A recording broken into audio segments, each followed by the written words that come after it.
Herkese merhaba arkadaşlar. Kanalıma hoş geldiniz. Bugün sizlerle yine çok güzel, çok kolay, çok trend, gençlerin çok sevdiği file çanta yapacağız. Evet, diğer adıyla da Veronica çanta. Daha çok penye iplerle yapılıyor arkadaşlar. Penye ipin kalınlığı nedeniyle çok güzel, böyle kalın, tok bir çanta oluyor. Ben evde benim 8 sene önce aldığım bir penye ipim vardı. Ondan bu kadar arttı arkadaşlar. Şöyle bir yumaktı. Kocaman değil. Şöyle. Ondan belki de bir tane daha da çıkabilir belki. Böyle penye iplerimiz. Şimdi daha güzelleri, daha kaliteleri de çıktı. İstediğiniz penye ipiyle örebilirsiniz.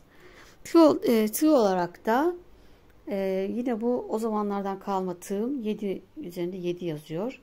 Bunu penye ipi için vermişlerdi. Kalın bir tığ. Bununla ördüm arkadaşlar çantamızı. Önce bununla başlamıştım. 8 numara 5 milimle başladım. Fakat çantamız çok taş gibi oldu. Sonra söktüm. Tekrar bununla ördüm. Size tavsiyem de 6 milim 7 milim tığlarla örmeniz. Ölçümüzü de yine şöyle verirsek, şuradan tabanımız ölçümüzde benimki 28 santim geldi. Şuradan burası da 20 santim arkadaşlar ölçü. Zincir sayısını ne kadar ölçün, zincirinizi 30 santime ayarlayın. Benim 28'di mesela, 30 daha iyi olurdu.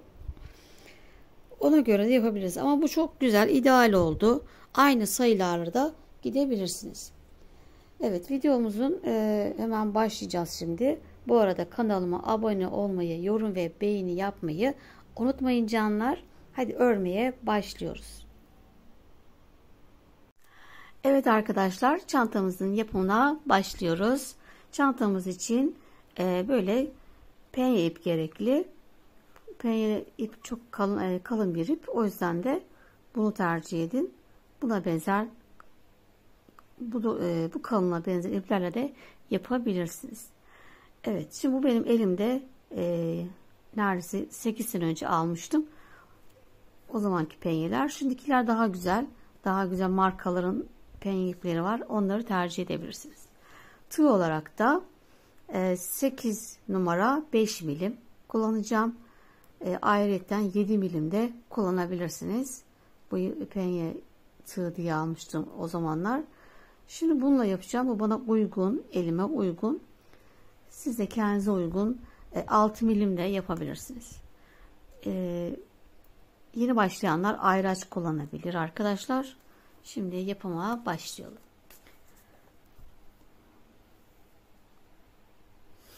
Evet, file çantamıza önce sabitleme zinciriyle başlıyoruz. Yeni başlayanlar için şöyle gösterelim. İçinden geçiriyorum.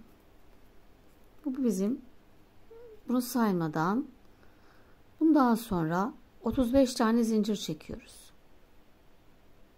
1 2 3 4 5 6. Evet, 35 tane zincirimi çektim. Eğer şöyle bir ölçün arkadaşlar. Bu sizin çantamızın eni veya boyu fark etmez. Yani şöyle baktığınızda bu bana yeterli dersiniz, bu sayıda yapın. Eğer yok, bu çanta küçük veya büyük derseniz de zincir sayısını çoğaltabilir veya azaltabilirsiniz. Şimdi tığın üstüne alıyorum. 4 tane atlıyoruz. 5.'ye batacağız. Şimdi bu 1, 2, 3, 4, 5. zincirimin içine batıyorum. Ve tığımdaki ilmekleri 2 defa da çekiyorum. Bakın. 1, 2. İkili trabzan yaptık. Tığın üstüne yine bir zincir çektim. Tığımın üstüne aldım. Bir zincir atlıyorum. Yanındakine batıp yine tığımda 3 ilmek var. Üçüne de yine 2 defa da çıkıyoruz. 1 2 defa da kapattık. Bir zincir, tekrar bir atlayıp yanındakine batıyorum. Yine 2 defa da 1 2. Evet, yapacağımız çantamız çok basit. Çok kolay bir çanta. Herkes örebilir. Yeni başlayanlar özellikle tavsiye edeceğim bir çanta. Bir zincir çekip çantamız bitene kadar hep bu şekilde filelerimizi, bu kutuları yapacağız. Bir atlayıp bir zincir atlıyoruz. Yanındakine batıyoruz. 2 defa da çıkıyoruz.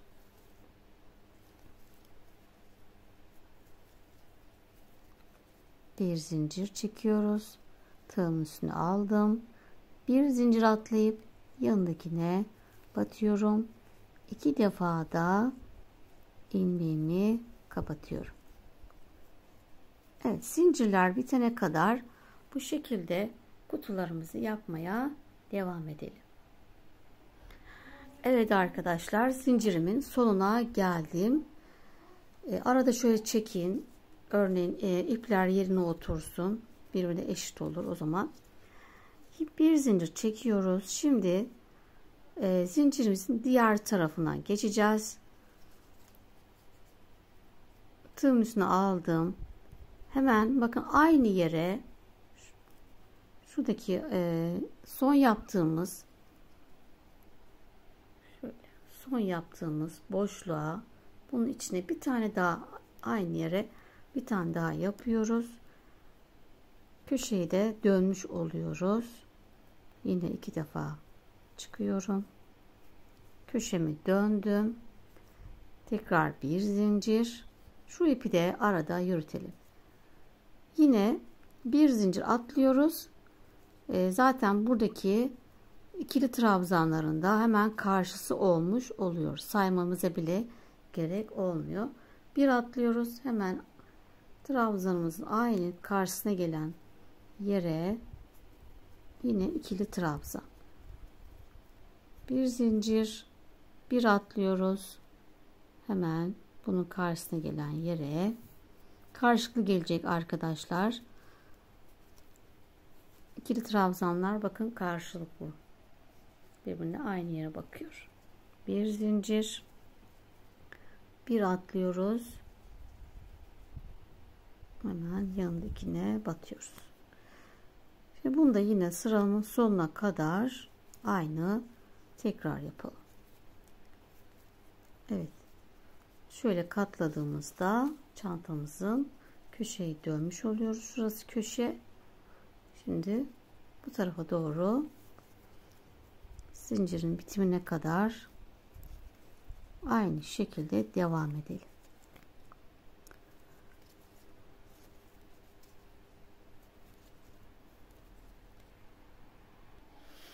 Evet, sıramın sonuna geldim arkadaşlar. Şimdi sıra sonundaki şuradaki ilk başladığımız yere batmıyoruz. Baktığınızda buraya batmak gerekiyor gibi ama işte buraya battığımızda batıp çıkıp bu zincirle eklediğimizde burada 17 tane kutu oluşuyor. Bu taraf 16 idi. Burası 17 olursa dengesiz olabilir çantamız esneklik konusunda, yamukluk konusunda. O yüzden bu tarafı da 16 kutu yapmamız gerekiyor. O yüzden buraya değil de şimdi bir zincir çektim. Tığım üstüne aldım. Buraya değil. Burada zincir çekmiştik. Biliyorsunuz ilk başlangıç zinciri. Buna 1, 2, 3. zincire içine batıyoruz. Burada bir tane kalmış oluyor. Buraya şöyle ilmek kaydıracağız. Tığımızın üstüne almıyoruz. 1, 2, 3.'ün içine battım ve ilmek kaydırdım. Buradaki köşeyi de yapmış olduk. Birinci sıramızı tamamladık arkadaşlar. Saydığımızda bu taraf 16, bu tarafta 16 olacak. Evet, şimdi ikinci sıramızdayız. Şimdi birinci sırayı yaptık. Şimdi yukarıya çıkacağız tekrar. 4 zincir çekelim. 1 2 3 4 zincir, tığın üstüne aldım. Yine bir zincir atlıyoruz. Burada altta zaten trabzanımız belli. Şu çubuk şeklinde. Trabzanımızın tepesine batıyoruz. 2 defa da yine çıkıyoruz. İkili trabzan. Bir zincir çekiyoruz. Tığım üstüne aldım. Yine bir zincir atlayıp buradaki trabzanımızın tepesine batarak 2 defa da çıkıyoruz. Evet, kutularımız bu şekilde oluştu. Pilelerimiz. Şimdi bu yine sıra sonuna kadar aynı tekrar yapıyoruz. Bir zincir, tığım üstüne alıyorum, bir atlıyorum. Trabzanımın tepesine batıp 2 defa da çıkıyorum.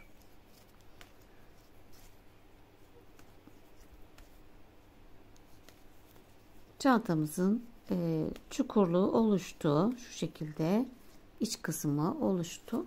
Gördüğünüz gibi. Şimdi bu sıranın sonuna kadar aynısını yapalım. Çanta çok basit zaten. Hep tekrar yapıyoruz. Böyle hediye sevdiklerinize hediye örebilirsiniz. Çok kolay. Hemen bir oturuşta satış yapabilirsiniz. Özellikle gençler satış yapabilir. Çok kolay olduğu için de. Evet, böyle ben sıra sonuna kadar kutularımı yapmaya devam ediyorum. Evet, ikinci sıramın sonuna geldim arkadaşlar. Şimdi yine en son bir zincir çekmiştim. Burayı da yine ilmek kaydırarak birleştireceğiz.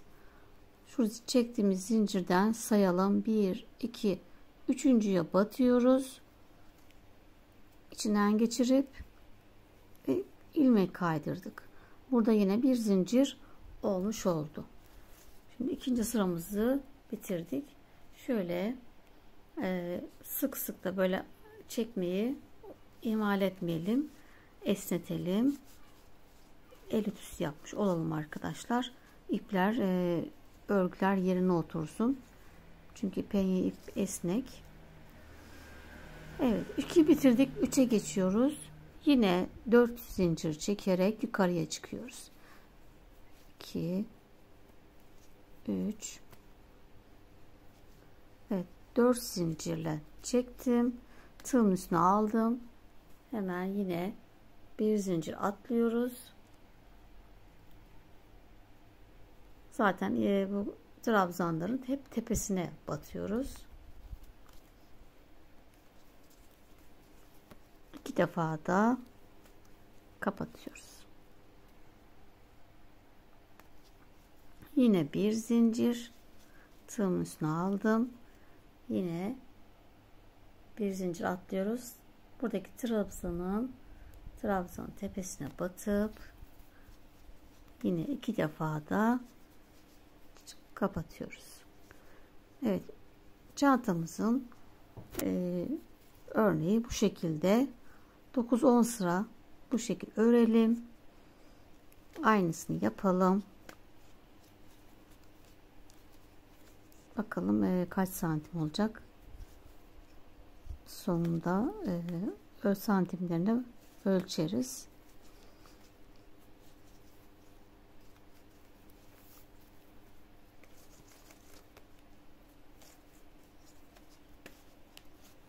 Evet.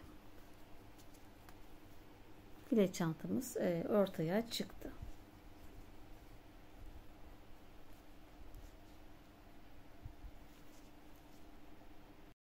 Evet arkadaşlar, çantamızın örme kısmını bitirdim. Toplam 2, 4, 6, 8, 10, 11 sıra ördüm. Bu sizin ipinizin kalınlığına göre değişecektir. Penye iplerde kalınlıkları farklı oluyor. Şurasının yüksekliği 20 santim. Siz de 20 santim olana kadar örersiniz. Burası ideal, bu 20 santim. Burası da 28 santim arkadaşlar. Burası 28 santim. Daha dediğim gibi ben bu arada tığımı değiştirdim. Önce bununla başlamıştım 5 milimle. Daha sonra bu 7'ye geçtim. Bu daha kalın. Bu zaten bana penye tığ diye satmışlardı. Böyle kalın tığlarla ömrüyle böyle tok bir hem tok olduğu, ebatı küçük olduğu, aynı santimlere göre maalesef daha küçük bir şey oldu. Ben tekrar söktüm, yeniden ördüm arkadaşlar. Tığlarımız önemli. Şimdi evet, ölçümüz bu şekilde.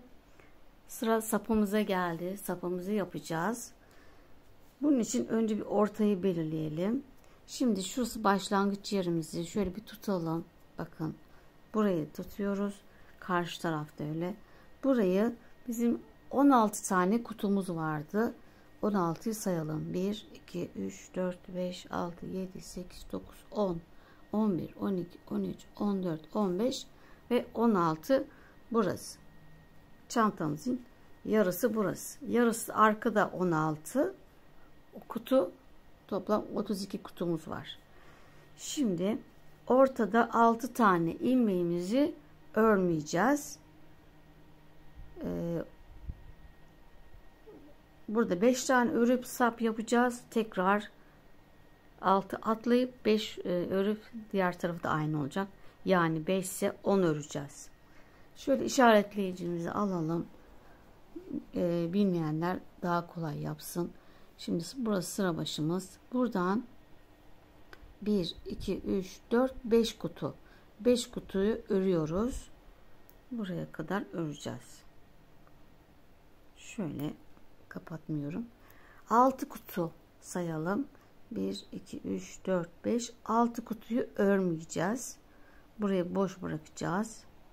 Buraya kadar örmüyoruz. Sonra yine 10 kutu sayalım. 1, 2, 3, 4, 5, 6, 7, 8, 9, 10. Buraya kadar öreceğiz. Yine 6 kutu sayalım. 1, 2, 3, 4, 5, 6. Burayı da örmeyeceğiz. Ve 1, 2, 3, 4, 5 kutu. Evet. Yani şu yanlar 10 kutu. Bu aralar 6 kutu.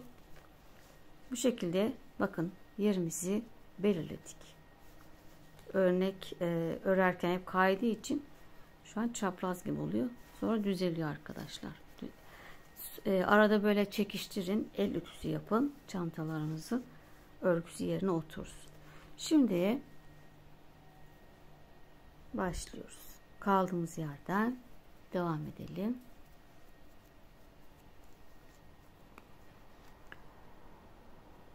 Yine 4 zincirle başlıyoruz. 1, 2, 3, 4 zincir.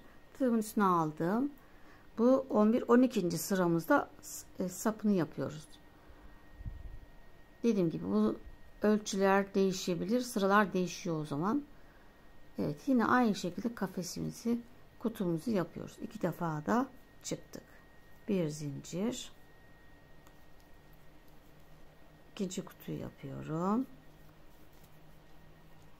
1 zincir. Üçüncü kutu. 1 zincir. Dördüncü kutu. 1 zincir. Ve 5. kutu.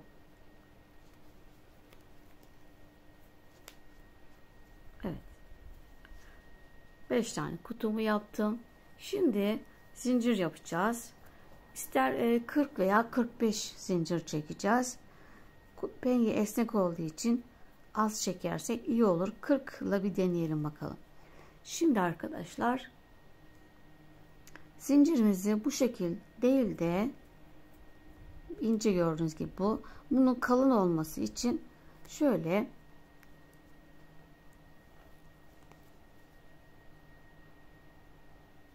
aralara batalım. Bakın Şurada 2 tane ilmeğimiz var. Bu birinciye aradan yandan girip kapatıyoruz.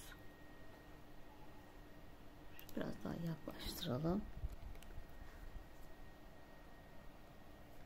Şurada gördüğünüz gibi 2 ilmek var. 2'nin birinci yandan giriyorum. Zincir çekiyoruz.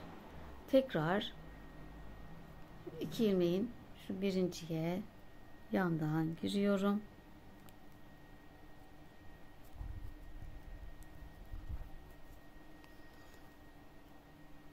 Kapattık. Zincir yaptık. Tekrar yandan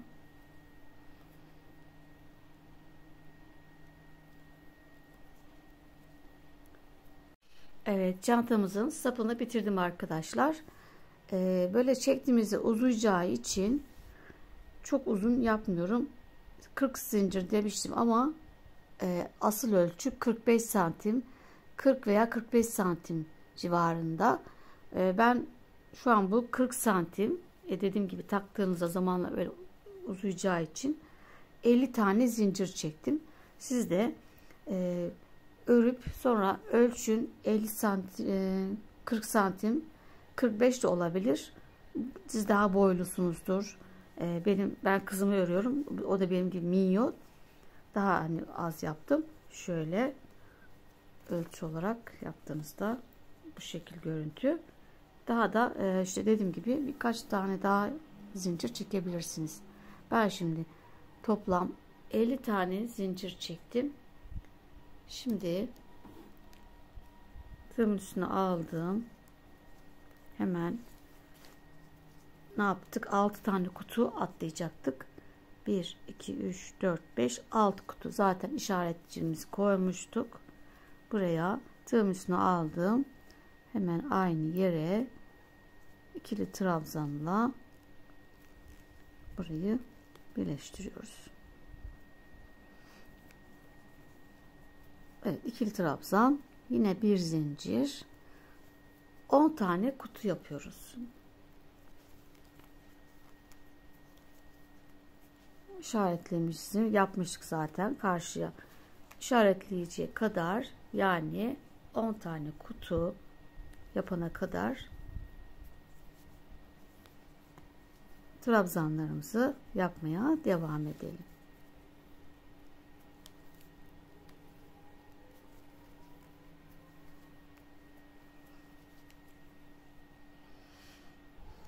Evet, toplam 10 tane kutumu yaptım. 1, 2, 3, 4, 5, 6, 7, 8, 9, 10 kutu. Tekrar zincir çekiyoruz. Yine zincirimiz sağlam olsun diye katlı çekeceğiz. Hemen şu 2 ilmeğimizin baştakinin aradan giriyoruz. İkisini kapatıyoruz. Tekrar baştaki çizginin içinden geçiyoruz. Kapattık. Evet, toplam 50 tane zincir yapalım. 40 santim veya 45 santim sapımızı yapalım.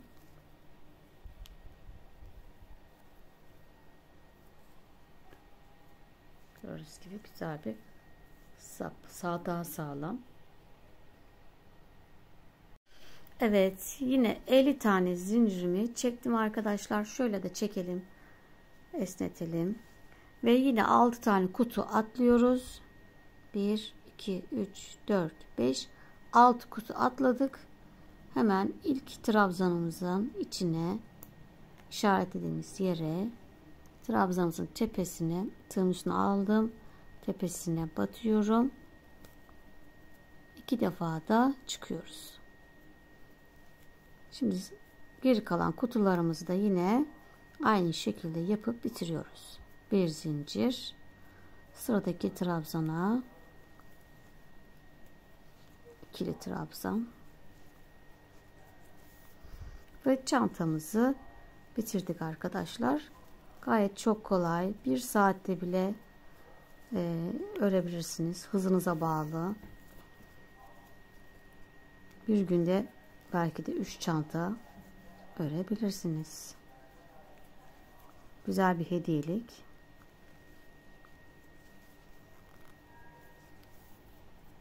Evet, bir zincir ve son kutumu yapıyorum.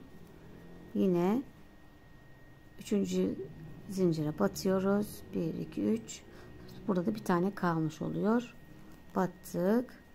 İlmek kaydırdık. Bir zincir çekiyorum. Ve ipimi şöyle biraz uzun kesip daha sonra ipimizi şuralardan içeriden çekelim.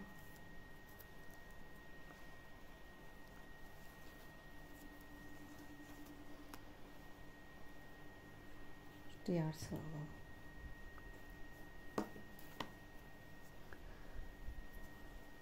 Şu aralardan